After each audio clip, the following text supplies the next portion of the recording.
So hello student, welcome to again any video. इस वीडियो के अंदर दोस्तों हम पढ़ते हैं MOT थ्योरी यानी कि आणविक कक्षक सिद्धांत। दोस्तों ये क्या होता है इसके बारे में डिटेल से देखते हैं, तो वीडियो को अंत तक देखना। चलिए स्टार्ट करते हैं। देखिए दोस्तों, अगर मैं बात करूंगा यहाँ पर MOT थ्योरी की, तो MOT जो थ्योरी होती है दोस्तों, ये क्या होती है? तो MOT थ्योरी होती है दोस्तों वो संयोजकता बंध जो सिद्धांत होता है, जिसको हम लोग बोलते हैं दोस्तों VBT थ्योरी। क्या बोलते हैं? VBT theory. तो संयोजकता बंध सिद्धांत VBT वैलेंस बॉन्ड थ्योरी की जो भी दोष थे इस दोष को दूर करने के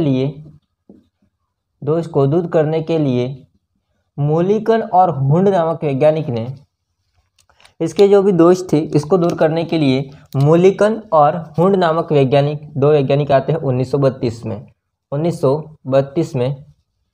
एक होता है मूलिकन और दूसरा होता है दोस्तों हुंड, तथा हुंड ने MOT थ्योरी दी। ठीक है, MOT थ्योरी दी। दोस्तों MOT थ्योरी एक्चुअली आणविक कक्षक का मतलब क्या होता है? तो आणविक कक्षक का मतलब ये होता है कि किसी भी परमाणु के नाभिक के चारों ओर का वह त्रिविम में वह क्षेत्र होता है। किसी भी परमाणु के नाभिक के चारों ओर का त्रिविम में वह क्षेत्र जहाँ पर इलेक्ट्रॉन पाए जाने की संभावना या जो प्रायिकता होती है वो अधिकतम होती है, तो उसको कहा जाता है आणविक कक्षक, मॉलिक्यूलर ऑर्बिटल। आई बात समझ में? तो दोस्तों मैं इसकी डेफिनेशन को लिखता हूँ। आणविक कक्षक क्या होता है? दोस्तों इसकी डेफिनेशन यहाँ पर हो जाएगी, किसी परमाणु के नाभिक के चारों का त्रिविम में मतलब स्पेस में वह क्षेत्र जहाँ इलेक्ट्रॉन पाए जाने की प्रायिकता अधिकतम होती है उनको कहा जाता है मॉलिक्यूलर ऑर्बिटल, आणविक कक्षक कहते हैं। इसके अलावा दोस्तों अगर मैं यहाँ पे MOT थ्योरी की बात करूँ तो MOT जो थ्योरी होती है यह MOT थ्योरी द्विपरमाणुक अणु पर लागू होती है। यह MOT द्विपरमाणुक अणु, दो परमाणु वाला अणु पर लागू होती है। ठीक है, इसके अलावा दोस्तों अगर मैं बात करूं एग्जाम्पल के लिए तो इसमें आ जाएंगे समपरमाणविक अणु आ जाता है। इसमें H2O2 N2, इसके बाद हो जाएगा F2। तो कोई भी यहाँ पर आप लोग आदि कर सकते हो। तो समपरमाणुक अणु होते हैं, इस पर ये दोस्तों यहाँ पे काम करती हैं, MOT थ्योरी होती है वो। अब यहाँ पर बात करते हैं कि आणविक कक्षक कैसे बनते हैं। तो आणविक कक्षक जो मॉलिक्यूलर ऑर्बिटल होते हैं, जब वो परमाणविक कक्षक अतिव्यापन करते हैं, परमाणविक कक्षक परमाणु की जो कक्षक हैं जिसको परमाणविक कक्षक कहते हैं, तो परमाणविक कक्षक होते हैं जब अतिव्यापन करते हैं या उनका जब संयोजन होता है तो इससे आणविक कक्षक का निर्माण होता है। किसका निर्माण होता है? आणविक कक्षक का निर्माण होता है। अब जो आणविक कक्षक होते हैं वो दो टाइप के होते हैं। जो मॉलिक्यूलर ऑर्बिटल होते हैं वो 2 टाइप्स के होंगे। तो आणविक कक्षक इसके 2 टाइप्स हो जाएंगे। फर्स्ट हो जाएगा बंधित आणविक कक्षक, सेकंड होगा विपरीत या प्रतिबंधित आणविक कक्षक। इनको बोलते हैं बॉन्डिंग मॉलिक्यूलर ऑर्बिटल और इनको बोलते हैं एंटी बॉन्डिंग मॉलिक्यूलर ऑर्बिटल। वैसे इसका इंग्लिश नाम का मतलब क्या होगा? देखिए, इसको शॉर्ट में कहेंगे BMO और इसको कहा जाएगा शॉर्ट में ABMO। ये ध्यान रखना है। बंधित आणविक कक्षक जो होते हैं वो जो भी परमाणविक कक्षक होते हैं उनके तरंग फलन के योग से बनते हैं। जो भी BMO होते हैं वो परमाणविक कक्षक के जो भी तरंग फलन होता है जिसको साई से दर्शाते हैं, तरंग फलन को साई से दर्शाते हैं, तो इस तरंग फलन के योग से होता है। क्या होता है? इससे योग से होता है। और जो आपके एंटी बॉन्डिंग मॉलिक्यूलर ऑर्बिटल होते हैं इनका परमाणु कक्षक के तरंग फलन जो होते हैं उनके घटाव या अंतर से होता है, यानी कि नेगेटिव से होता है। आई बात समझे। फर्स्ट बात होगी इसका निर्माण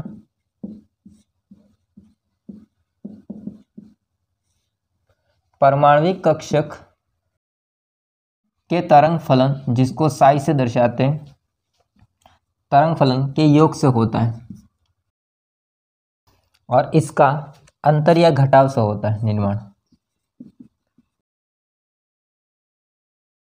अगर इसको हम दर्शाएं तो कुछ इस टाइप से होगा। तरंग फलन को दर्शाते हैं साई से, किसके लिए लिख रहे हैं, बंदित आणविक कक्षक के लिए। तो यहाँ पे आ जाएगा BMO, ठीक है, इक्वल्स टू, यदि दो कक्षक हैं A और B तो इनके तरंग फलन होगा A प्लस और A प्लस B, ठीक है। ऐसे इनके तरंग फलन के योग से होता है। मान लेते हैं एक परमाणविक कक्षक है A और दूसरा परमाणविक कक्षक है B, तो इनके तरंग फलन के योग से किसका निर्माण होता है, बंदित आणविक कक्षक का निर्माण होता है। इसमें क्या होगा, उल्टा, जैसे ABMO है, इसमें तरंग फलन के घटाव से होता है, यानी कि दोनों को हम क्या करेंगे, बीच में माइनस लगा देंगे, ठीक है। तो इसका निर्माण परमाणविक कक्षक जो होते हैं इसके तरंग फलन, परमाणविक कक्षक A और B, इसके तरंग फलन के घटाव या अंतर से इसका निर्माण होता है। आई बात समझ में। इसके बारे में जो भी है बातें एमओटी थ्योरी के बारे में वो एक बार पढ़ा देता हूँ, उसके बाद में फिर हम एग्जाम्पल से एमओटी थ्योरी को समझेंगे ताकि क्लियर हो जाए। ओके दोस्तों, जो BMO होते हैं इनकी ऊर्जा कम होती है। इनकी ऊर्जा क्या होती है, कम होती है। तो इनकी ऊर्जा कम होगी, ठीक है, ऊर्जा कम होती है। और इनकी ऊर्जा क्या होती है, ज़्यादा। ऊर्जा क्या होती है, ज़्यादा। ये सेकंड पॉइंट है।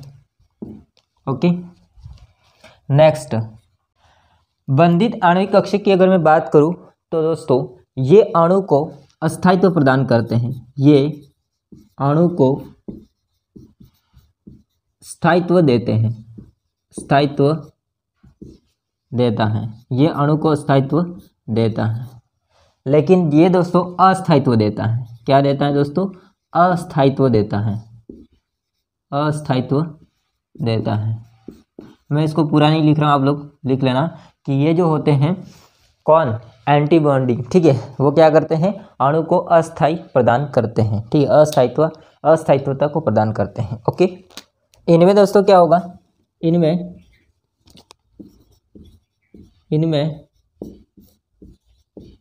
दोनों परमाणुओं के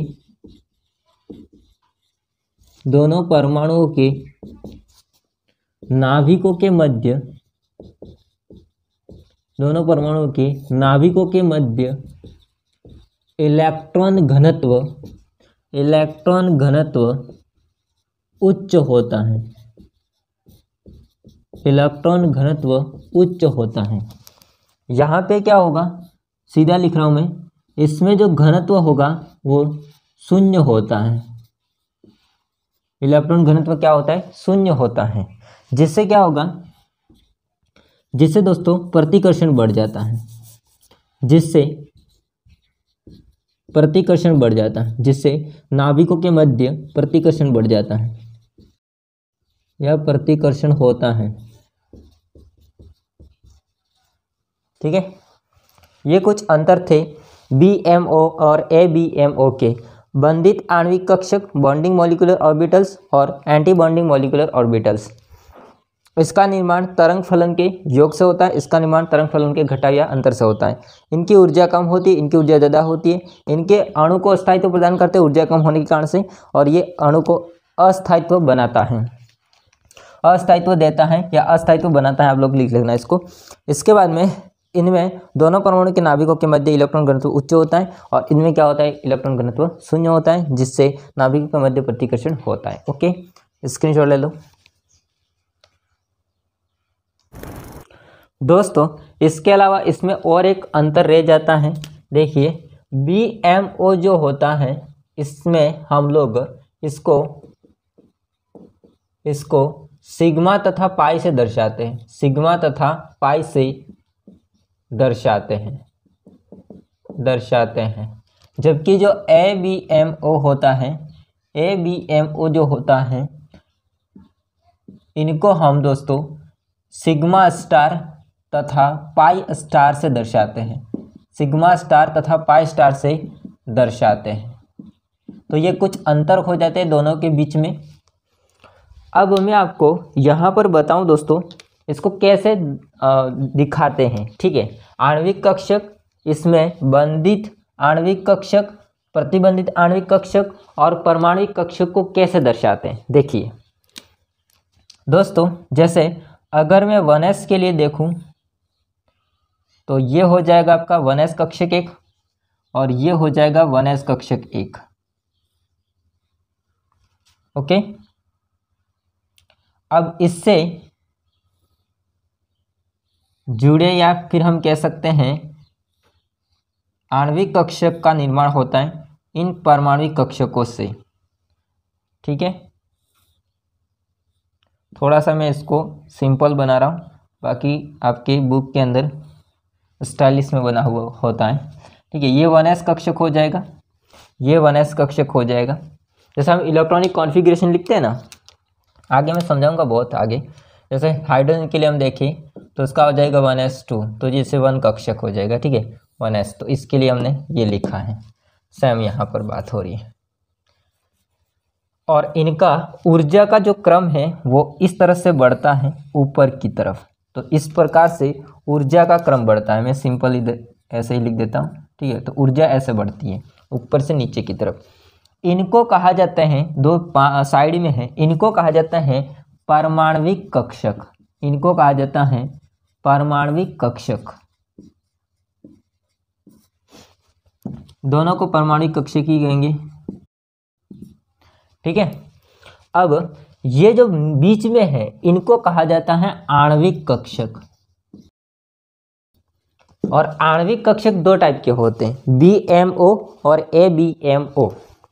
तो जो आपको नीचे दिखाई दे रहा है दोस्तों, इसको कहा जाता है BMO, और ऊपर जो दिखाई दे रहा है इसको कहा जाता है दोस्तों ABMO। यानी कि नीचे वाला हो जाता है बंधित आणविक कक्षक और ऊपर वाला हो जाता है प्रतिबंधी आणविक कक्षक। क्योंकि आपने ही समझा इसको कि इसकी ऊर्जा ज़्यादा होती है, तो यहाँ पर ABMO ऊपर आ जाएगा, जिसकी ऊर्जा ज़्यादा होती है वो, और जिसकी ऊर्जा कम होती है, जिसकी BMO इसकी ऊर्जा कम है, इसको हमने नीचे लिखा है, ओके। अब आपको बताएं इसका निर्माण कैसे होता है। तो इसका निर्माण होता है तरंग फलन जो होता है इसके घटाव से होता है, ओके। और इसका निर्माण कैसे होता है, तो तरंग फलन के योग से होता है। अब आप यहाँ पे एक बात ध्यान रखना, यदि इस चीज़ को नहीं लिखना चाहते हो तो अभी चीज़ मैंने एक बताई है, इसको नहीं लिखना चाहते तो इसको दर्शाते हैं सिग्मा से और पाई से दर्शाते हैं, मतलब नीचे वाले को। और ABMO को सिग्मा स्टार और पाई स्टार से दर्शाते हैं। यदि इसको नहीं लिखो तो इसको ऐसे भी लिख सकते हो, सिग्मा स्टार बराबर Sai A minus psi B।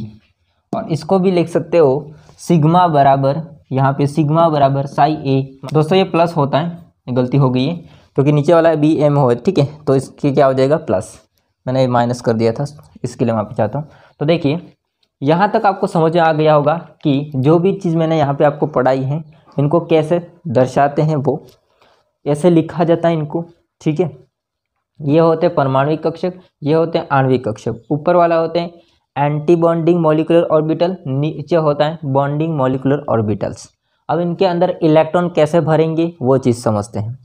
इससे पहले जब इनके अंदर इलेक्ट्रॉन को भरा जाता है और इन इलेक्ट्रॉन को भर करके ऊर्जा के क्रम को हम लोग दर्शाते हैं इलेक्ट्रॉन को लिख करके, वो क्रम मैं आपको बता देता हूँ। साथ में वो जो इलेक्ट्रॉन निकलेंगे इसको फिर कैसे हम लोग बाद में निकालते हैं बॉन्ड ऑर्डर, इस बॉन्ड ऑर्डर का आपको मैं सूत्र बताता हूँ और उसके बाद हम एग्जाम्पल स्टार्ट करेंगे। थोड़ा लंबा है प्रोसेस, बट कोशिश ये है कि आपको पूरा समझ में आ जाए।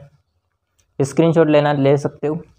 अब देखिए जैसे यहाँ पर मैं बताऊँ दोस्तों, समपरमाणविक जो अणु है, द्विपरमाणविक जो अणु है, समद्विपरमाणविक अणु, इसके बारे में आगे बता चुका हूँ, ठीक है। तो समद्विपरमाणविक जो अणु है, इस द्विपरमाणविक अणु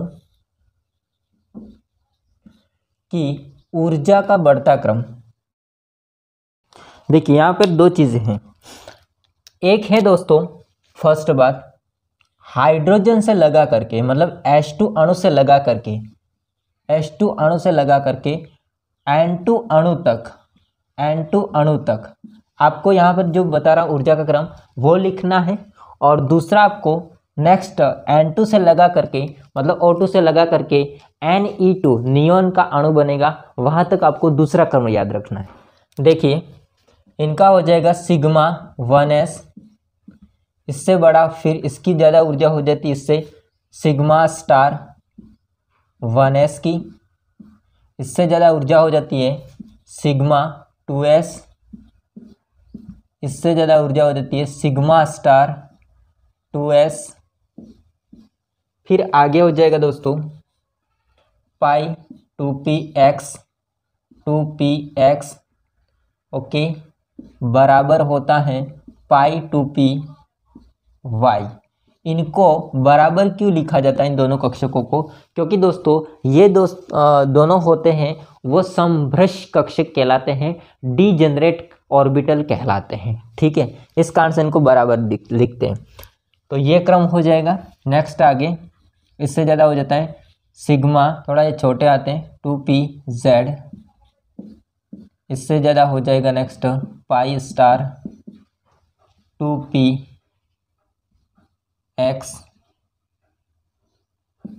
और बराबर पाई स्टार 2py, इससे लास्ट हो जाएगा सिग्मा स्टार 2pz, ओके। तो जो भी आपके ऊपर लिखे हुए H2 से N2 तक बीच में आ गए सारे, तो इनका जो ऊर्जा का बढ़ता क्रम होगा कक्षकों का वो इस टाइप से होगा। अब जो इससे आगे होगा O2 से लगा करके Ne2 तक, O2 से लगा करके Ne2 तक, उनका क्रम थोड़ा अलग हो जाएगा। देखिए यहाँ तक सेम होगा, यहाँ तक सेम होगा, मैं इसको लिखता हूँ। अब यहाँ पर चेंज है, वो क्या है समझना है दोस्तों। यहाँ पर पाई 2px और पाई 2py इनकी ऊर्जा कम है, किससे? सिग्मा 2pz से। बट जब O2 और N2 अणु के लिए देखते हो तो इसमें सिग्मा 2pz होता है, इसकी ऊर्जा कम हो जाती है, किसकी तुलना में? इन दोनों की तुलना में। तो ये जो होता है कक्षक वो आगे आएगा, मतलब कि सिग्मा 2pz ये पहले आ गया, इसके बाद में आएंगे आपके पाई 2px, पाई 2px बराबर पाई 2py, बाकी कोई चेंज नहीं है, इतना ही चेंज है, ठीक है। इसके बाद में क्या आएगा? इसके बाद में हो जाएगा स्टार वाला पाई स्टार 2px बराबर पाई स्टार 2py, और लास्ट हो जाएगा sigma star 2pz, okay, sigma star 2pz। जिनका स्टार लगा हुआ है वो क्या है? एंटी बॉन्डिंग मॉलिक्यूलर ऑर्बिटल, और जिनका स्टार नहीं लगा हुआ है वो कौन है? बॉन्डिंग मॉलिक्यूलर ऑर्बिटल, ठीक है। ये होता है दोस्तों ऊर्जा का क्रम। अब इनमें जो भी इलेक्ट्रॉन लिखेंगे, जैसे परमाणुक कक्षक के अंदर हम इलेक्ट्रॉन भरेंगे, वो फिर हम लोग आणविक कक्षक के अंदर भरेंगे, और फिर इनका हम लोग ऐसे ऊर्जा का बढ़ता क्रम लिखेंगे, और ऊर्जा के बढ़ते क्रम में हम लोग यहाँ पर इनके इलेक्ट्रॉन को भरेंगे ऐसे, ठीक है। जैसे 2 हैं तो 2, 3 है तो 3, 1 है तो 1, ऐसे। फिर इनका हम निकालेंगे बॉन्ड ऑर्डर, बंद कोटि निकालेंगे। क्या निकालेंगे? बंद कोटि निकालेंगे, बॉन्ड ऑर्डर। देखिए बॉन्ड ऑर्डर कैसे निकलता है, तो बॉन्ड ऑर्डर निकालने के लिए हम क्या करेंगे, जो भी बंधित आणविक कक्षक हैं उनके इलेक्ट्रॉन माइनस करेंगे प्रतिबंधित आणविक कक्षक के इलेक्ट्रॉन को, और फिर हम क्या करेंगे 2 का भाग दे देते हैं। तो यहाँ पर बॉन्ड ऑर्डर निकाला जाता है दोस्तों, बॉन्ड ऑर्डर निकाला जाता है। यहाँ पर जो भी आपका बंधित आणविक कक्षक है BMO, इसके इलेक्ट्रॉन माइनस ABMO, इसके इलेक्ट्रॉन की संख्या डिवाइड बाय क्या कर देंगे 2, डिवाइड बाय क्या कर देंगे 2। तो इससे क्या निकलता है, बॉन्ड ऑर्डर निकलता है, ये चीज़ होगा। ठीक है, अब इनको भी दर्शाएंगे अलग से, देखिए या इसको हम लिखेंगे बंधित आणविक कक्षक को हम लिखेंगे NB,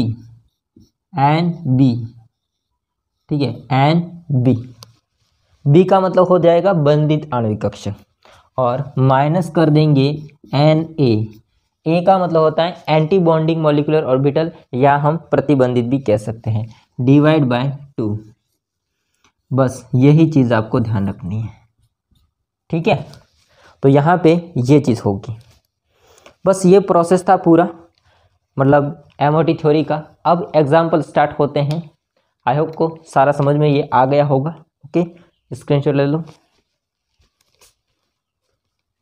दोस्तों। अब हम एग्जाम्पल समझते हैं दोस्तों। इसके अलावा मैं एक चीज़ और भूल गया था लिखवाना, तो ये छोटी सी बात है, कोई बड़ी बात नहीं है। अगर इलेक्ट्रॉन कैसे हैं, इलेक्ट्रॉन अयुग्मित है, मतलब लॉन पेयर है, सिंगल सिंगल है। इलेक्ट्रॉन कैसे हैं, अयुग्मित है, तो दोस्तों ये अणु वो कैसा होगा, तो वो हो जाएगा अनुचुंबकीय।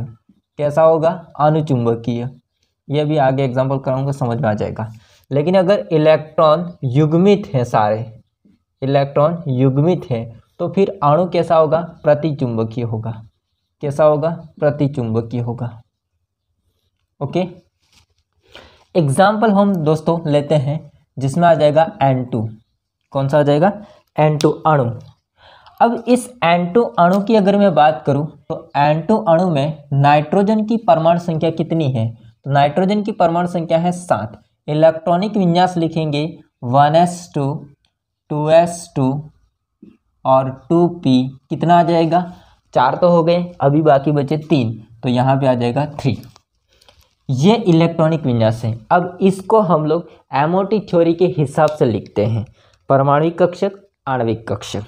सबसे पहले 1s के लिए लिखेंगे। देखना 1s होता है, इसमें s की एक कक्षक होता है, s का एक कक्षक होता है, तो इसका परमाणुक कक्षक हो जाएगा 1 यहाँ पर, और एक परमाणुक कक्षक हो जाएगा यहाँ पर। आई बात समझ में। और इससे किसका निर्माण होता है, आणविक कक्षक का। तो इससे आणविक कक्षक का निर्माण होता है, जो कि आणविक कक्षक इस टाइप से लिख देंगे हम। ओके, अब ये है 1s, ये है 1s। इनके अंदर इलेक्ट्रॉन की संख्या कितनी है, 2। तो इनके अंदर इलेक्ट्रॉन की संख्या है 2। एक इलेक्ट्रॉन यहाँ जाएगा, एक इलेक्ट्रॉन यहाँ जाएगा, फिर एक इलेक्ट्रॉन यहाँ पर होगा, एक इलेक्ट्रॉन यहाँ पे होगा। अब यहाँ पे आप दिमाग लगाओगे, सर यहाँ पर आपने 4 इलेक्ट्रॉन लिखे, तो दोस्तों यहाँ पर बात हो रही है N2 अणु की। इसका मतलब यहाँ पर आप समझ चुके होंगे कि जैसे इधर है अपने पास में एक नाइट्रोजन के 2 इलेक्ट्रॉन, तो दूसरे नाइट्रोजन के 2 इलेक्ट्रॉन यहाँ पर होंगे, क्योंकि हम जो निकाल रहे हैं वो अणु का निकाल रहे हैं। ठीक है, अणु का हम दोस्तों निकाल रहे हैं, इसलिए यहाँ पर आएगा दोनों के लिए। ओके, तो एक नाइट्रोजन के लिए यहाँ पर 1s2, एक नाइट्रोजन के लिए 1s2, दूसरे नाइट्रोजन के लिए भी क्या हो जाएगा 1s2। अब आपको क्या करना है, परमाणुक कक्षक के जो इलेक्ट्रॉन है उसको आपको भरने किसमें, यहाँ पर भरने। ठीक है, देखो एक इलेक्ट्रॉन यहाँ पर गया, एक इलेक्ट्रॉन यहाँ से आया, फिर एक इलेक्ट्रॉन यहाँ से गया और एक इलेक्ट्रॉन यहाँ गया। आई बात समझ में। अब यहाँ पर ये कैसे हो लिखेंगे इसको, ये है बंधित आणविक कक्षक, जिसमें हमने N2 का लिए क्रम बताया था आपको, अभी फिलहाल के लिए अभी क्रम बताया था, याद हो तो। ये हो जाएगा सिग्मा 1s और ये होगा सिग्मा स्टार 1s, क्योंकि ये एंटी बॉन्डिंग है और ये बॉन्डिंग है। अब तो समझ में आया होगा। और ये ऊर्जा का क्रम ऐसे बढ़ेगा। ठीक है, अब नेक्स्ट हो जाएगा 2s के लिए। s होता है इसका कक्षक एक ही होता है, मतलब कुछ इस टाइप से ही आएगा। मैं इसको बनाता हूं, देखिए ये हो जाएगा 2s के लिए और ये भी हो जाएगा 2s के लिए, और एक नाइट्रोजन के लिए हो जाएंगे 2 इलेक्ट्रॉन इसके अंदर, तो दोनों के लिए कितने हो जाएंगे 4 इलेक्ट्रॉन। ठीक है, अब एक इलेक्ट्रॉन यहाँ से उठाओ, एक इलेक्ट्रॉन यहाँ से उठाओ, दोनों इलेक्ट्रॉन आ जाएंगे बॉन्डिंग में, फिर 2 इलेक्ट्रॉन बचे हैं वो आ जाएंगे एंटी बॉन्डिंग में। ठीक है, ये हो जाएगा सिग्मा 2s, ये हो जाएगा sigma star 2s, sigma star 2s। ठीक है, नेक्स्ट होगा 2p, 2p 3 है, यहाँ पर है p, तो p होता है उसके 3 कक्षक होते हैं। कितने कक्षक होते हैं? 3 कक्षक होते हैं। जैसे देखिए यहाँ पर मैं बात करूँ 3 कक्षक हो जाएंगे,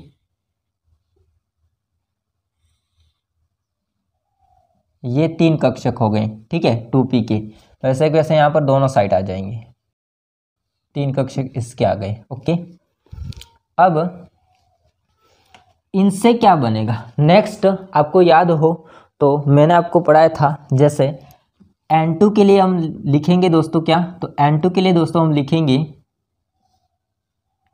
पहले कौन आता है इसमें, पाई वाले आते हैं पहले। ओके, इसके 2 कक्षक, जैसे इसको मैं लिखूंगा, पहले से मैं आपको इसलिए बता रहा हूँ क्योंकि आप कंफ्यूजन न हो। ये हो जाएगा पाई 2px बराबर, ये होगा पाई 2py, इनके 2 कक्षक। इसके बाद में बीच में आ जाएगा सिग्मा के लिए, बीच में आ जाएगा सिग्मा के लिए, सिग्मा के लिए एक ही कक्षक होगा, ये हो जाएगा सिग्मा के लिए। फिर वापस आ जाएगा पाई के लिए, इसके 2 कक्षक, और लास्ट में आ जाएगा सिग्मा स्टार के लिए। ठीक है, तो यहाँ पे हो जाएगा ये सिग्मा 2pz, ये होगा पाई स्टार 2px, ये हो जाएगा पाई स्टार 2py, और ये हो जाएगा सिग्मा स्टार 2pz। ओके, इसलिए मैंने आपको क्रम पहले से बता रखा है। ये हो जाएंगे 2p कक्षक, तो ये 2p परमाणविक कक्षक, ये हो जाएगा 2p परमाणविक कक्षक। इनके अंदर इलेक्ट्रॉन कितने? 3, तो 1 2 3, ऐसे कैसे दूसरे नाइट्रोजन के लिए हो जाएगा, अणु के लिए हम लिख रहे तो 3 और। ठीक है, टोटल इलेक्ट्रॉन कितने हैं? 3 यहाँ पर, 3 यहाँ पर, 6 इलेक्ट्रॉन हैं। अब यहाँ पर हम लोग एक कक्षक के अंदर 2 इलेक्ट्रॉन रहते हैं जिनका चक्रण विपरीत होता है, तो यहाँ से एक उठाया इलेक्ट्रॉन, फिर यहाँ से एक उठाया इलेक्ट्रॉन, तो ये हो गए 2, फिर यहाँ से एक उठाया इलेक्ट्रॉन, यहाँ पे हो गया, यहाँ से उठाया एक इलेक्ट्रॉन, यहाँ पे हो गया, टोटल कितने हुए 4, बाकी बचे कितने 2। अब एक इलेक्ट्रॉन जाएगा यहाँ पर, एक इलेक्ट्रॉन जाएगा यहाँ पर, टोटल हो गए 6, बाकी एक खाली रह गए तो इनको रहने देना है। ठीक है, तो यहाँ पर दोस्तों कुल मिलाकर के आपको ये चीज़ समझ में आ गया होगा, MOT थ्योरी में जो अणु को हम लोग लिखते हैं ऊर्जा का बढ़ता क्रम, ये चीज़। ठीक है, अब इनका जो आणविक विन्यास है वो मैं आपको बताता हूँ। यहाँ पे देखिए N2 अणु का आणविक विन्यास, आणविक विन्यास देखते हैं। सबसे पहला हो जाएगा सिग्मा 1s, सबसे पहला हो जाएगा सिग्मा 1s, इसके अंदर इलेक्ट्रॉन कितने हैं? 2। ठीक है, नेक्स्ट हो जाएगा सिग्मा स्टार 1s, नेक्स्ट हो जाएगा सिग्मा स्टार 1s, इसके अंदर कितने इलेक्ट्रॉन है? 2। इसके बाद है सिग्मा 2s, सिग्मा 2s, इसमें कितने इलेक्ट्रॉन है? 2। इसके बाद है सिग्मा स्टार 2s, इसमें कितने इलेक्ट्रॉन है? 2। इसके बाद है पाई 2px, इसके बाद है पाई 2px, इसके अंदर कितने इलेक्ट्रॉन है? 2, और पाई 2py के अंदर भी 2 हैं इलेक्ट्रॉन, पाई 2py इनके अंदर भी 2 इलेक्ट्रॉन हैं। इसके बाद लास्ट बचेगा sigma 2pz, sigma 2p z, इनके हो जाएंगे 2 इलेक्ट्रॉन। ठीक है। अब एक मेरे दिमाग को क्वेश्चन आ रहा है, आपके दिमाग में भी आ रहा है कि सर यहाँ पर p लिखा है फिर भी यहाँ पर 3-3 कक्षक क्यों नहीं बनाए गए? क्योंकि दोस्तों यहाँ पर परमाणविक कक्षक होते हैं, ये अतिव्यापन करके आणविक कक्षकों का निर्माण करते हैं। परमाणविक कक्षक होते हैं, इसमें जो उपकोष होता है इसके कक्षक होते हैं फिक्स रहते हैं। ठीक बात है यहाँ पर, ओके। तो ये चीज़ होगी 1 2 3 4 5 6। तो यहाँ पर देखो 3 कक्षक इधर 3 कक्षक इधर, टोटल कितने हो गए 6 कक्षक। तो इस हिसाब से यहाँ पर बनते हैं। जैसे 6 कक्षक आए हैं तो वो 6 आणविक कक्षक बन जाएंगे। ठीक है, वैसे होगा। अब हम लोग यहाँ पे लिखते हैं बॉन्ड ऑर्डर। बॉन्ड ऑर्डर में आपको 2 चीज़ पता होनी चाहिए। क्या पता होनी चाहिए? NB का मान पता होना चाहिए, माइनस Na का मान पता होना चाहिए, डिवाइड बाय हम लोग 2 कर देंगे। तो यहाँ पे हम लोग लिखते हैं NB का मान कितना है और Na का मान कितना है। NB का मतलब होता है बंधित आणविक कक्षक, उनके इलेक्ट्रॉन की संख्या कितनी है। देखो जिनके ऊपर स्टार नहीं लगे हुए हैं वो हो जाएंगे BMO। तो 2, इसके बाद 2 ये रहे, 4, 4 ने 2 6, 6 ने 2 8, 8 ने 2 10। तो यहाँ पे कितना हो जाएंगे 10।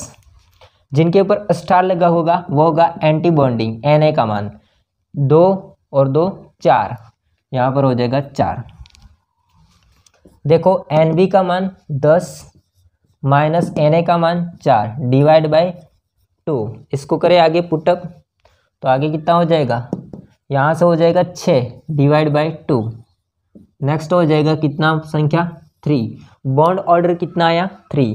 3 ये दर्शाता है दोस्तों कि आपके नाइट्रोजन और नाइट्रोजन के बीच में जो बंध हैं उनकी संख्या 3 है। उनकी संख्या क्या है 3 है। अब यहाँ पे एक और चीज़ समझते हैं, ये 3 होता है वो बंध की संख्या बताता है। बॉन्ड ऑर्डर का मतलब होता है बंध की संख्या।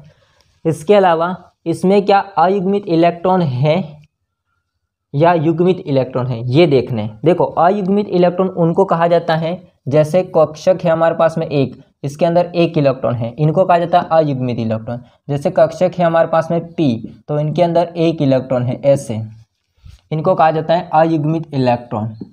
और युग्मित का मतलब समझ चुके होंगे, जिनके अंदर 2 इलेक्ट्रॉन हैं, ऐसे जिनके अंदर 2 इलेक्ट्रॉन है, ऐसे। आई बात समझ में? लेकिन यहाँ पर एक बात ध्यान रखना है, ये काउंट नहीं होंगे, ये अयुग्मित काउंट नहीं होंगे। हम केवल आणविक की ही बात करें, यानी कि बीच बीच वाले की बात करें, या फिर यहाँ पर आप समझ लो नहीं समझ में आता है तो जिनके ऊपर 2-2 लिखे हैं वो सारे क्या हैं युग्मित, और जिनके ऊपर 1 आ जाता है वो हो जाता है अयुग्मित। तो देखो यहाँ पर कोई 1 लिखा हुआ है, नहीं समझ में आ रहा है तो यहाँ पर देख लो युग्मित है, युग्मित है, युग्मित है, युग्मित है, युग्मित है और युग्मित है। इसका मतलब सारे युग्मित इलेक्ट्रॉन हैं। तो भाई आपका N2 होगा वो कैसा होगा, प्रतिचुंबकीय। यहाँ पे ये बात लिख देना ध्यान से, N2 होगा उसमें सारे इलेक्ट्रॉन क्या हैं, युग्मित इलेक्ट्रॉन हैं, युग्मित इलेक्ट्रॉन है, जिस वजह से वो कैसा होगा, प्रतिचुंबकीय। कैसा होगा, प्रतिचुंबकीय। तो ये था दोस्तों पूरा N2 अणु का एमोटिक थ्योरी, या जो हम ऊर्जा का क्रम ये कह सकते हैं या आणविक विन्यास भी कह सकते हैं। तो ये चीज़, अब एक एग्जांपल और समझते हैं जो कि है ऑक्सीजन का, जिनके अंदर ये चीज़ यहाँ पर बदलाव देखने को मिलेगा आपको। इनका क्रम भी मैंने आगे बताया था, स्क्रीनशॉट ले लो दोस्तों। नेक्स्ट एग्जाम्पल हो जाएगा O2। O2 अणु की हम बात करते हैं। O2 अणु होता है, इसका हम निकालते हैं आगे। देखिए O2 अणु में एक ऑक्सीजन का हम इलेक्ट्रॉनिक विन्यास लिखते हैं, जिसमें ऑक्सीजन होता है, इसकी परमाणु संख्या 8 होती है, तो इलेक्ट्रॉनिक विन्यास हो जाएगा 1s2, 2s2 और 2p4 हो जाएगा। ठीक है। अब इसमें कुछ ज़्यादा बदलाव नहीं है, एक चीज़ का ही बदलाव है जो कि मैंने आपको आगे ही बता दिया था। O2 से Ne2 तक जो विन्यास था, ऊर्जा का बढ़ता क्रम था कक्षकों का, उसमें जो ऊपर वाले जब P की बात होती है तब वहाँ पर चेंज देखने को मिलता है। बाकी यहाँ पर 1s और 2s में कोई देखने को डिफरेंस नहीं देखने को मिलता है। ठीक है, मतलब इसमें कोई बदलाव नहीं है। देखो 1s to 1s एक ऑक्सीजन परमाणु के लिए, 1s दूसरे ऑक्सीजन परमाणु के लिए 2 इलेक्ट्रॉन 2 इलेक्ट्रॉन 2 इलेक्ट्रॉन यहाँ पर आ गए, 2 इलेक्ट्रॉन यहाँ पर, टोटल 4। इसमें कोई बदलाव नहीं है। 2s2 इसमें देखो एक ऑक्सीजन के लिए ये 2 इलेक्ट्रॉन, दूसरे ऑक्सीजन के लिए ये 2 इलेक्ट्रॉन, टोटल 4 इलेक्ट्रॉन है। 2 यहाँ पर आ गए, सिग्मा 2s में, सिग्मा स्टार 2s में 2 इलेक्ट्रॉन आ जाएंगे।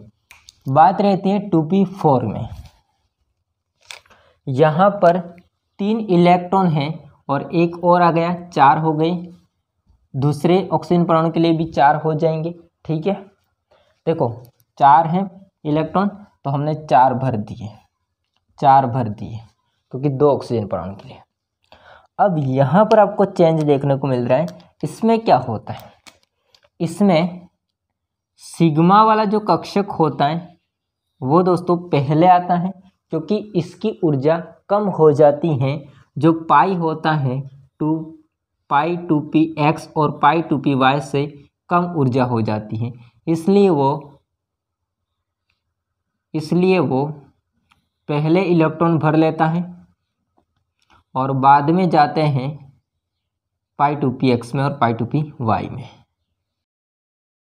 देखो ये हो जाएगा सिग्मा 2pz, ये होगा पाई 2px बराबर पाई 2py,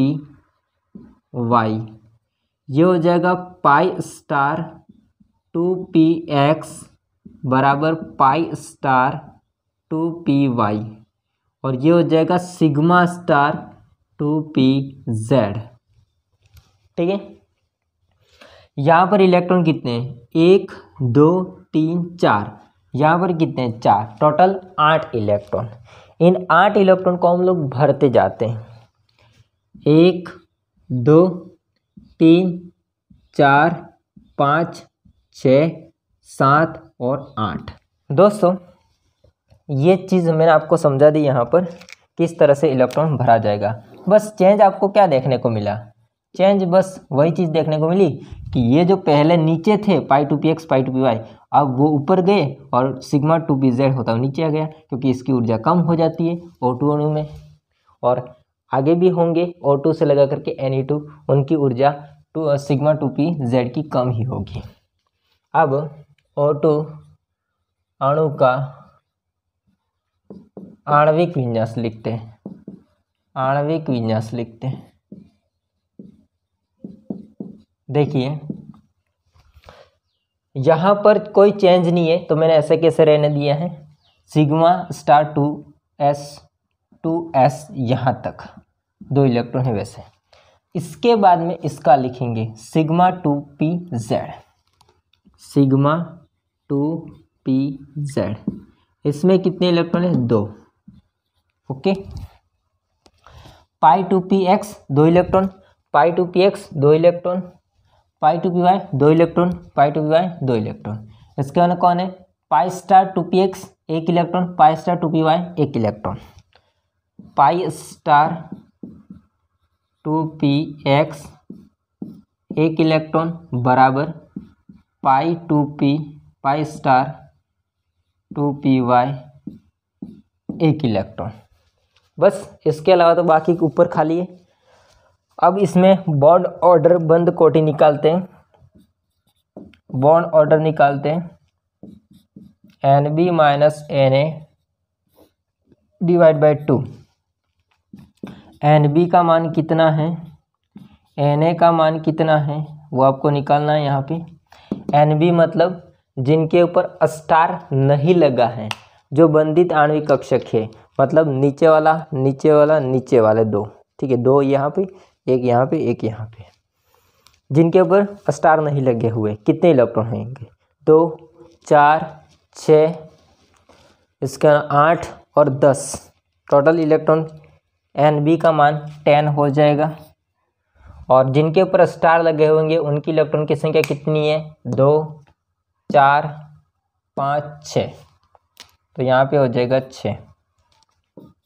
10 minus 6 divide by 2, 4 divide by 2 divide by इसका है भाग देंगे 4 में, है ना, 2 का, तो कितना आ जाएगा 2 बॉन्ड ऑर्डर।